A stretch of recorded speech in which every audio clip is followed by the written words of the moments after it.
The Hope Chest, Chapter 7, Heading to Nashville. An alarming sight greeted Violet and Myrtle as they came down to breakfast in the morning. Mr. Martin, who had left them at the settlement house in New York, was quietly sipping coffee at the kitchen table, with his hat in his hand. Miss Dexter was at the table, too. They both turned to look at Violet and Myrtle.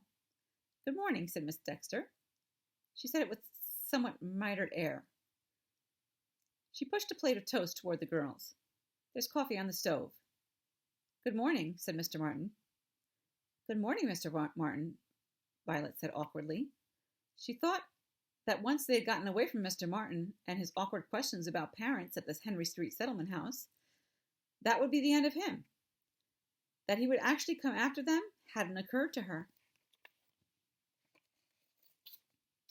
"You followed us here?" said Myrtle. "Not exactly," said Mr. Martin. "I came here to make sure you were still in one piece." "Yes, but I took the train from Penn Station. I'm not really sure how you got here." "We hopped 2 freight trains and a blind," said Myrtle matter-of-factly. Violet looked down at her shoes, expecting to be scolded. It was her usual lot in life. But if Mr. Martin thought he was going to take her home to Susquehanna, he had to think again. Mr. Martin raised his eyebrow.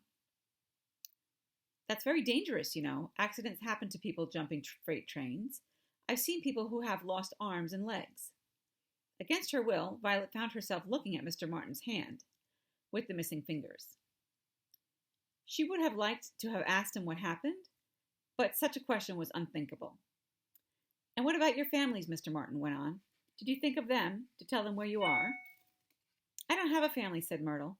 Mr. Martin turned his raised eyebrow on Myrtle, and Violet felt the need to back her up. "It's true, Mr. Martin, she doesn't." "And what about your parents, Miss Mayhew?" Mr. Martin said. "I think they must be frantic by now, don't you?" "No," said Violet. "They only care about my brother Stephen. They think girls aren't good for much." "They are your parents," said Mr. Martin. "It doesn't matter if you're a boy or a girl. They'll be worried. As soon as you've eaten, we'll go out and send them a telegram." "I'm not going back," Violet said, starting to panic. "I want to go to Tennessee. I want to see Chloe." She had planned on joining the ladies who were going to Tennessee if they would let her. "Please sit down and eat, Violet," Miss Dexter pleaded. The way she had made it, Violet realized that she might be causing a scene, and so she immediately sat down and did as she was told. Myrtle sat down and reached for a piece of toast. She spread it with strawberry jam. "Don't you want to go to Tennessee, sir?" Unaccountably, Mr. Martin looked embarrassed again. "Why would I want to go to Tennessee, Miss Davies?" "Because history's going to be made," Miss Dexter said enthusiastically. 2 pink spots stood out on her cheeks. "I'm going. I wouldn't miss it for the world. If Tennessee becomes the 36th state to ratify the Susan B. Anthony Amendment, and women get the vote, won't that be something to say you were there and saw it?" "Yes," said Myrtle. "I'd like to go too," said Violet. She wasn't a suffrage, but Chloe was in Tennessee. "Well, so would I," Mr. Martin admitted. He frowned at Violet. "But we are still going to write your parents as soon as we are done eating." Violet stared at him, unsure what he meant. He couldn't possibly mean that he was going to let Violet and Myrtle go to Tennessee, and in fact go with them. "It's my duty, anyway, to see that you get there safely," Mr. Martin added. He sounded like he was talking himself into something. Miss Burns swept into the kitchen with her red hair glowing in the morning light. Miss Dexter introduced her. "So you're Mr. Martin we've heard so much about," said Miss Burns. Mr. Martin looked down at his coffee, coloring. "Nothing too bad, I hope." "Very little bad at all," said Miss Burns, amused. "I understand you taught Chloe to patch automobile tires." Violet looked at Mr. Martin in surprise. She remembered that from Chloe's letters. "And now he wants to go off to Tennessee," said Miss Dexter, along with... She frowned at Myrtle again. "Well, we have space on the train," said Miss Burns. "Why shouldn't they go and see history being made? And see a certain suffrage," she added, looking shrewdly at Mr. Martin. The telegraph office was 3 blocks down Pennsylvania Avenue. It had a strange smell of ink, old wood, and electricity. Mr. Martin got Violet a form.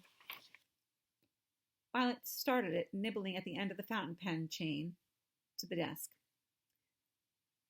Myrtle tried to look over her shoulder, but the desk was too high for her to see. Mr. Martin wanted to make sure Myrtle sent a telegram too, but she was adamant that she had no one to send it to. Violet didn't tell Mr. Martin about the Girls' Training Institute, of course. That was Myrtle's business. You had to pay for a telegraph by the word, and it was a great deal, though Violet wasn't sure exactly how much. It was much cheaper than a long-distance phone call, which only very rich people could afford to make. But it was still expensive. Now, what could she write without letting her parents know where to find her? She dipped the pen in the inkwell, set on the desk. "I am fine," she wrote, printing each word carefully on the form. Then she saw a way to save a few cents and crossed out "I am" and wrote "I'm." She tried to think of something else to say. "How are you?"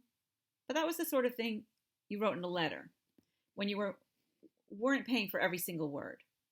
"Well, that won't break the bank," Mr. Martin said, looking over her shoulder. "But you can't use any punctuation marks. No contractions, like I'm are out. And up to the first 10 words, it's all the same price, 40 cents. Violet dipped the pen back in the ink again, crossed out what she had written, and started over. "Mother and Father, I'm fine." That was 6 words. She didn't want to tell them she was going to Tennessee. What if they notified the police to arrest her there? For the same reason, she couldn't mention women's suffrage. She had 4 words left. "Hope you are too." "You better sign it," Mr. Martin suggested. "The signature is free." Violet wrote her first name. "You're a woman of few words," said Mr. Martin. He took the form to the counter, dropped a 50-cent piece on it, and slid it under the brass bars to the clerk. "I can pay for it," Violet said. She still had 42 cents left. "Allow me. It was my idea, after all," Mr. Martin smiled. "There's nothing wrong with going off to have adventures, you know. As long as you let your folks know, you're all right." This was not something Violet had ever heard a grown-up suggest before. "You must have had a lot of adventures," she said, and then winced at her forwardness. He touched his scar with a smile again. "Yes, a great many. When I was your age, I walked to Pennsylvania from Long Island. From Pennsylvania to Long Island with Mother Jones and her Children's Crusade. But my parents knew I was going." "What was the Children's Crusade?" Myrtle asked, as they went out on the broad, busy street. "A march. Mother Jones.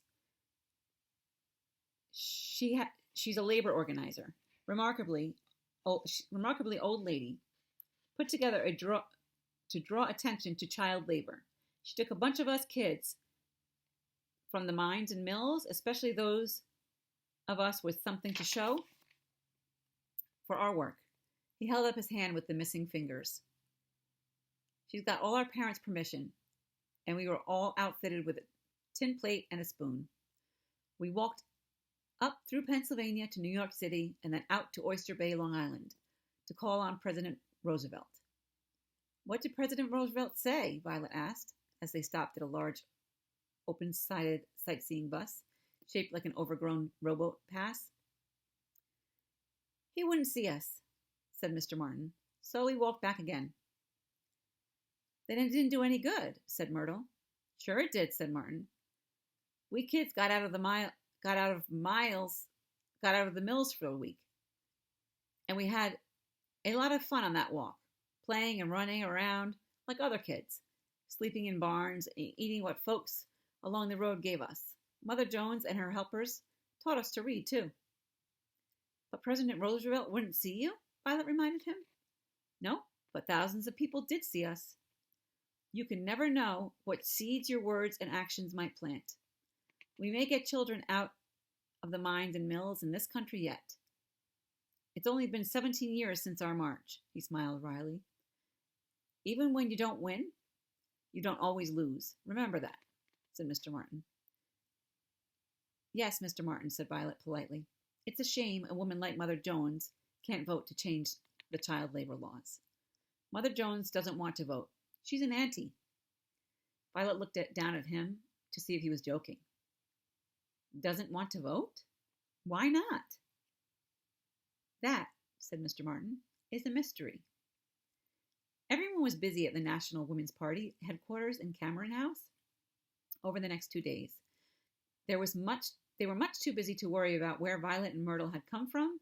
Everybody took it for granted that in some way they belonged to Mr. Martin, who was going to Nashville either to support the suffrage cause, to seek out his lost love. There wasn't really time to discuss which.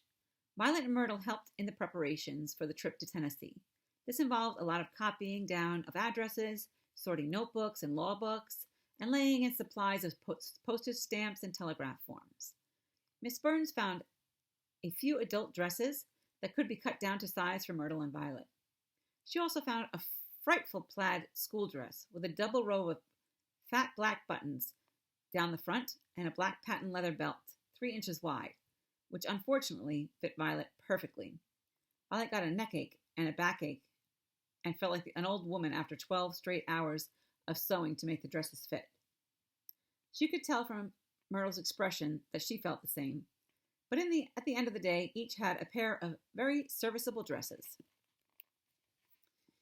Violet would still rather have had overalls, but the suffrage woman had explained that you couldn't look strange when you were trying to bring people around to see your point of view.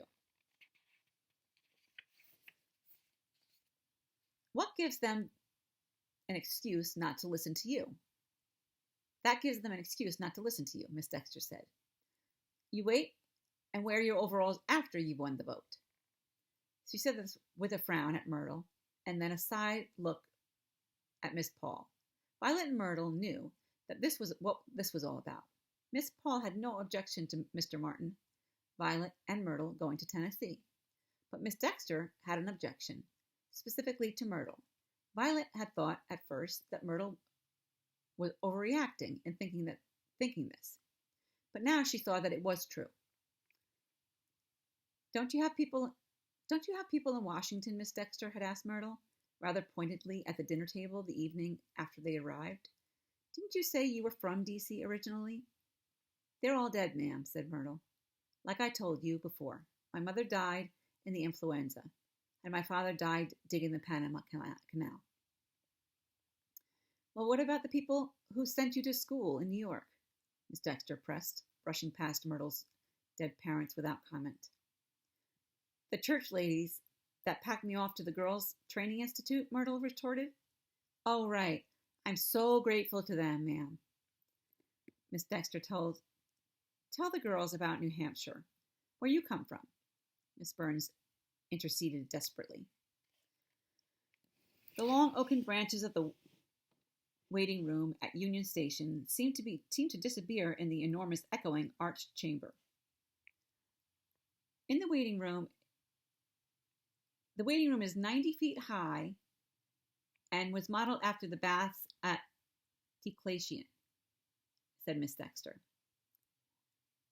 He must have been pretty dirty, Myrtle muttered, and Violet laughed. The hall wasn't dirty, of course, and it was spotless.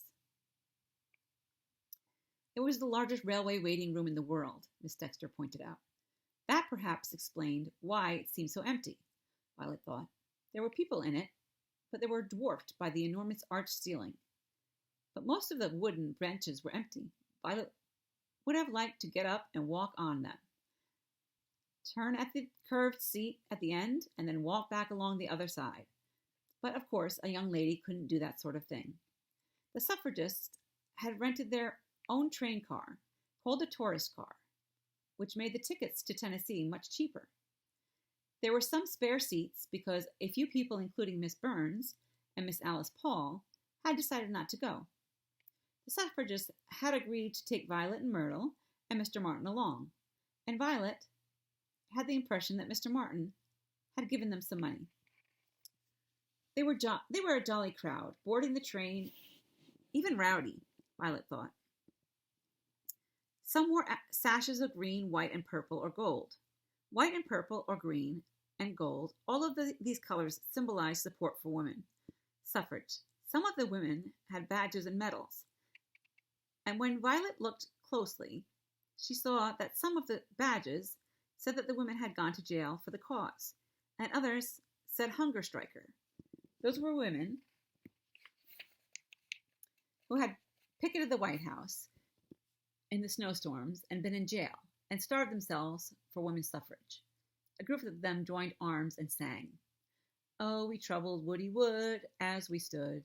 As we stood, we troubled Woody Wood. As we stood, we troubled Woody Wood. And we troubled him right good. We troubled Woody Wood as we stood."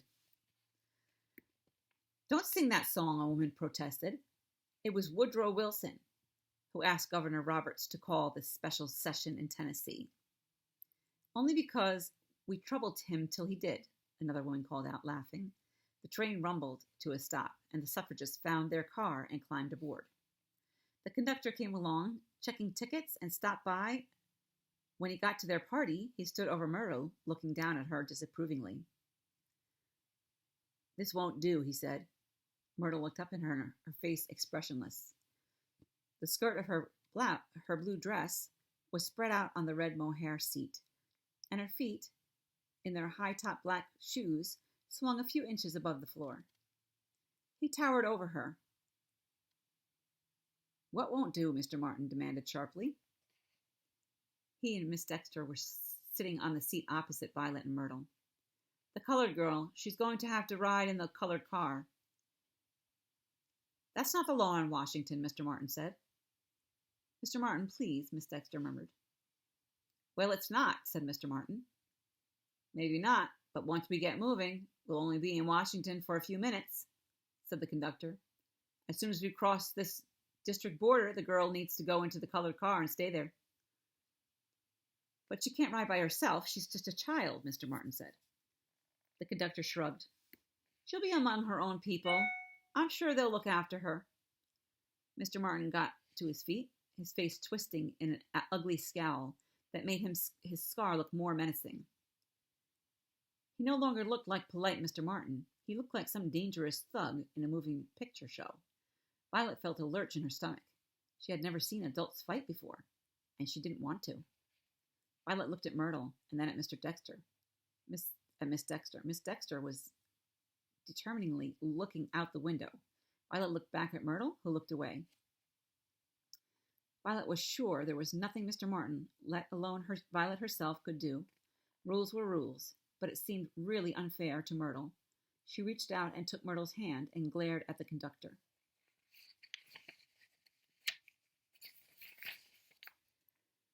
The conductor ignored her. "I'm sorry, sir," he said to Mr. Martin, not sounding sorry at all. "You can keep her here for a few minutes if you want, but once we cross the district line, we'll be under Virginia law. It's my responsibility to enforce the law," he said thinly, "and to have anyone who doesn't comply arrested." This last sentence seemed to deflate Mr. Martin, like an inner tube with a pin stuck in it. His face went from red to pink to pale, and his fists unmade themselves. The conductor pressed his advantage. "The ticket discount is only on this tourist car, sir. It'll be $2 extra for the child's ticket in the colored car, or $1 if she's under 8. "I'm 7, said Myrtle. She held Violet's hand tightly, but still didn't look at her. Her eyes had been going from Mr. Martin to the conductor and back to Mr. Martin, like someone was watching a tennis match. Mr. Martin reached into his pocket and pulled out a handful of change. He counted out 4 silver quarters. All the fight had gone out of him, Violet thought. The conductor pocketed the dollar and made out a ticket, looking victorious. He slapped the ticket down on the seat beside Myrtle. "Hurry up, girl," he said. "The train's about to start moving." Myrtle walked off down the corridor, her head held high. She did not look back. The conductor stalked close behind her. Mr. Martin hadn't sat down yet and was trying to get Miss Dexter to look at him. "Miss Dexter, I have thought since the suffragists have taken the whole car, it would have been possible to argue that." Miss Dexter turned suddenly from the window and glared at him. "Mr. Martin, I'll thank you to refrain from making any more scenes between here and Tennessee. This may be just a tourist jaunt to you, but to us it represents the culmination of 72-year battle. Mr. Martin glowered at her. Then the train started with a lurch and threw him into her lap. 1,000 pardons, Miss Dexter, Mr. Martin apologized, getting into his own seat with difficulty.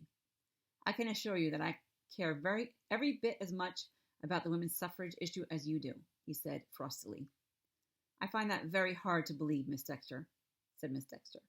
But if you actually care about Susan B. Anthony Amendment, then don't jeopardize our chances of making ugly scenes about unrelated issues.